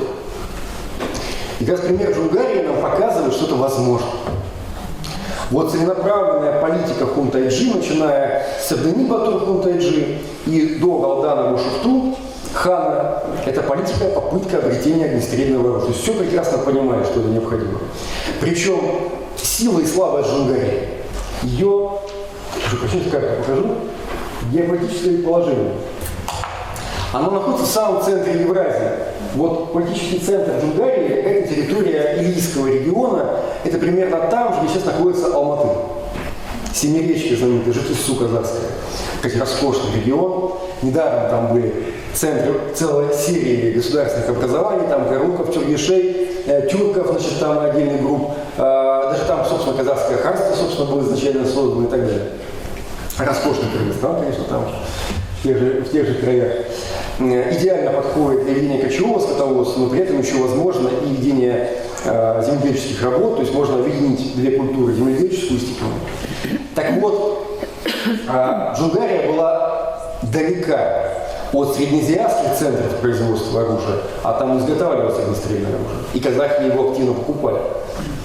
А с другой стороны, крупнейшие соседи Джунгар, которых очень опасались, Российское государство и Цинская империя, естественно, накладывали жесточайший мораторий на продажу огнестрельного оружия. По данной причине Джунгары буквально выворачивались как бы из кожи, пытаясь оружие это огнестрельное обрести, и они этого добились. Усиление центральной власти привело к расширению границ, к выходу на среднеазиатские рынки. С одной стороны, значит, Джунгары массово закупали ружья и боеприпасы в Средней Азии, а с другой стороны, они очень грамотно наладили, очень хитро наладили контрабандную торговлю с российским государством. И к концу 17 века мы получаем модернизированную джунгарскую армию. С одной стороны, там превосходная лучная и копейная легкая конница, то, что мы раньше с вами говорили. С другой стороны, там собственная отряды панцирной конницы, опять же, мы с вами говорили. Но это все дополняется тем, что десятки тысяч воинов, по оценке современников, вооружены еще и ручным огнестрельным оружием, официально приобретенным в государствах Средней Азии или контрабандно полученным в российском государстве. И вот это столкновение, любая теория, чем она проверяется? Практика. И вот у нас войны 80-90-х годов 17 века. Сначала столкновение Джунгарии и Халхи. Вот колыбели чингизидов, да, эти вот гордые потомки Чингисхана способны вывести в поле многотысячные панцирные копейные армии. То есть это та модель, которая была у айратов в начале 17 века, что мы с вами говорили. А по другую сторону армия Джунгарии. 3 битвы. И Халхи не стало. Да, это имело в военном смысле, конечно, это превосходный результат. Политически, конечно, это был неоднозначный итог, потому что, собственно, это стало прямым прологом к подчинению Халхи в состав Цинской империи. Монгольским ханам и Найонам показалось, что суровая рука джунгарского хана намного более тяжела, чем власть маньчжурского Багдыхана. Ну и, конечно, маньчжуры там тоже активно поучаствовали в этом процессе и так далее. Что важно еще, что да, и цинские войска тоже первоначально терпели поражение от Джунгарии. Джунгарии вообще очень хорошо себя показали в Первой Джунгаро-цинской войне. Но на этом Джунгария не остановилась. Вот что важно, то есть даже поражение в войне с Цинским Китаем привела к второму этапу модернизации. И опять же связано с милитаризацией. В конце 17-го, в начале 18 века в Джунгарии появляется сначала собственное производство ружей, боеприпасов, включая пули и порох в массовом количестве, а чуть позднее и собственная артиллерия. Да, мастера, там был Иоганн Густав Рейнас знаменитый, да, который шведский пленный штык-юнкер, который был руководителем рабочей группы по созданию артиллерийского парка в Джунгарии. Ну, извините, и Чингисхан тоже не сам, значит, его монгольские, значит, соратники создавали осадный парк. Но мы же не говорим, что это какая-то проблема. Были китайские мастера, были джурженские мастера, были киданские мастера у Чингисхана. Они создали артиллерию 13 века. То же самое произошло здесь. Главное суметь организовать процесс. И итог мы видим. Всю первую половину 18 века джунгарская армия на равных сражается с войсками Цинской империи, нанося подчас очень суровые поражения цинским войскам. Например, битва Хотон-Нур в 1631 году в Монгольском Алтае. Мне посчастливилось там наконец-то до этого доехать. Это самая граница Монголии, значит, и Китая. Там произошла грандиозная битва народов, где на стороне джунгар сражались кыргызы, енисейские и тяньшанские, отряды казахов, предграничных уйгуров, народов Южной Сибири, а по другую сторону стояла имперская элитная конница, составленная из маньчжуров, южных монголов, солонов, сибо и китайцев. И вот 9-дневное колоссальное сражение привело к тому, что цинская армия была полностью разгромлена, вернулась в город Хофт, а теперь это была Кобда, да, Кобдовскую крепость. Всего 4000 маньчжуров, то есть они просто погибли там. Император плакал, когда об этом узнал. Бежавших монгольских полководцев казнили не только их, но и казнили всю семью, включая родителей, детей, внуков и так далее. Командир джунгарской армии просил дозволить ему, он остался жив, командир цинской армии, просил дозволить ему покончить самоубийством. Император ему запретил и сказал, что он должен скупить свою вину кровью, да, на полях сражений. А все остальные командиры цинских полков, кто оставался там, они либо погибли в бою, либо покончили самоубийством, когда поняли, что им уже из джунгарской, так сказать, окружения не выбраться. То есть джунгарская армия на равных сражалась с войсками Цинской империи. Джунгарская армия себя очень хорошо показала в столкновении с русскими войсками. Известные события под Ямушевской крепостью, где корпус бухгольца во главе с офицерами, значит, из элитных петровских полков, прекрасно вооруженный, с огромным количеством пушек. Это вообще самая большая операция России в Азии, вернее так, в Сибири до русско-японской войны вообще. Он не смог продвинуться. То есть, как бы вот, из 17 пунктов, которые должны были русские преодолеть, они остановились на первом, под Ямушем. И с этого времени как раз Джунгария и Россия выстраивают очень добрососедские отношения после этого. Когда стало понятно, что Джунгария крепкий орешек, оказалось, что и не главный противник Цинской империи, Джунгария и Россия начинают как бы между собой наладить отношения. Так это было до этого периода. Ну и, конечно, Джунгария была страшным противником для тюркских намадов. Вы, думаю, знаете, даже до сих пор у наших казахских коллег это большой интерес вызывает джунгаро-казахские войны. И Назарбаев называет борьбу Джунгарии отечественной войной казахского народа. И он, кстати, прав. Потому что казахи, кстати, это уникальный пример. Шансов у казахских жузов в борьбе с империей не было. Как не было шансов у половцев в битве, сражениях с монгольским нашествием. Как не было шансов у племен Теле, значит, в противостоянии с древними тюрками. Потому что кочевая империя всегда сильнее, чем родоплеменная федерация и конфедерация. Всегда. Но казахи жили уже в другое время. Во-первых, у Джунгария всегда почти была вынуждена воевать на два фронта. Как только начиналась, точнее, Джунгаро-цинская война очередная, казахи наносили удар возмездия и частично себе возвращали территории, которые захватывали Джунгарию. И даже строительство крепостей, крепостицы, да, Шебея и Севея, не всегда помогало джунгарам это удержать территорию. Да? Как только, значит, джунгары увязали в конфликте с казахами, тут же активизировалась Цинская империя. То есть война на два фронта, к сожалению, это будет вот тем бременем, которое джунгарское государство будет вынуждено нести на своих плечах до конца своей истории. Джунгария сумела преодолеть проблему пороховой революции, она в нее включилась. И по большому счету это единственный, один из двух примеров в мировой истории, когда кочевое общество сумело зайти на, значит, подножку поезда уходящего и показать, что степной мир даже в условиях нового времени может сражаться и побеждать даже самые могучие североамериканские цивилизации. А кто же был второй народ, который, кстати, я упоминал, вот, спасибо большое, упоминал вот в ходе лекции, которые тоже освоили производство огнестрельного оружия.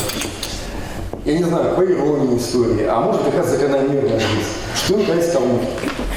Да, производство оружия и пороха в Калмыкии было менее масштабно, чем в Джунгарии, но тоже в конце 17 века, в начале 18 века мы видим, что постепенно увеличивается количество оружейных стрелков в калмыцких войсках, и уже в середине 18 века огнестрельное оружие будет играть очень важную роль в военном искусстве калмыков.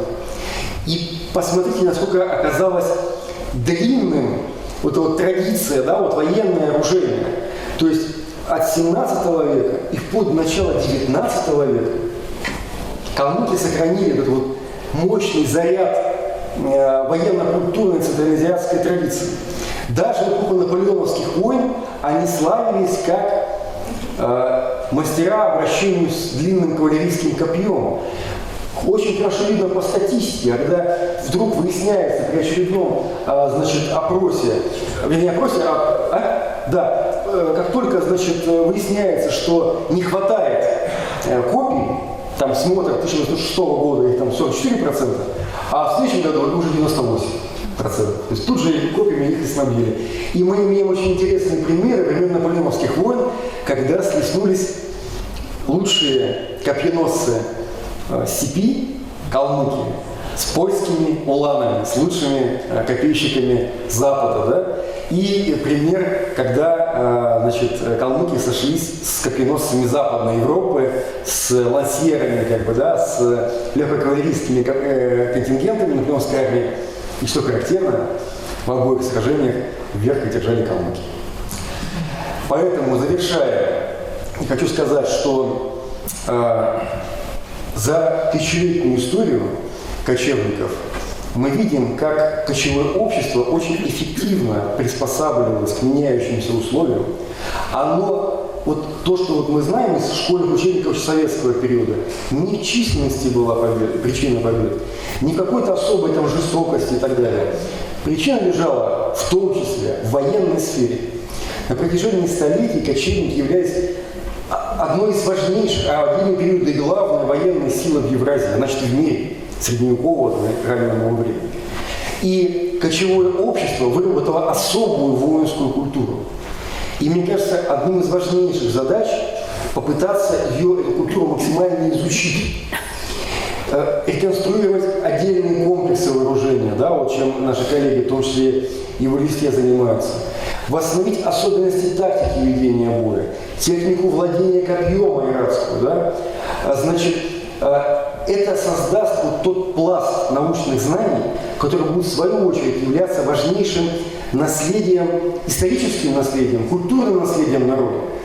И вне всякого сомнения, обобщая материалы прошлого, мы создаем условия для движения вперед. Опираясь на великие достижения предков, мы создаем дорогу в будущее. Спасибо большое.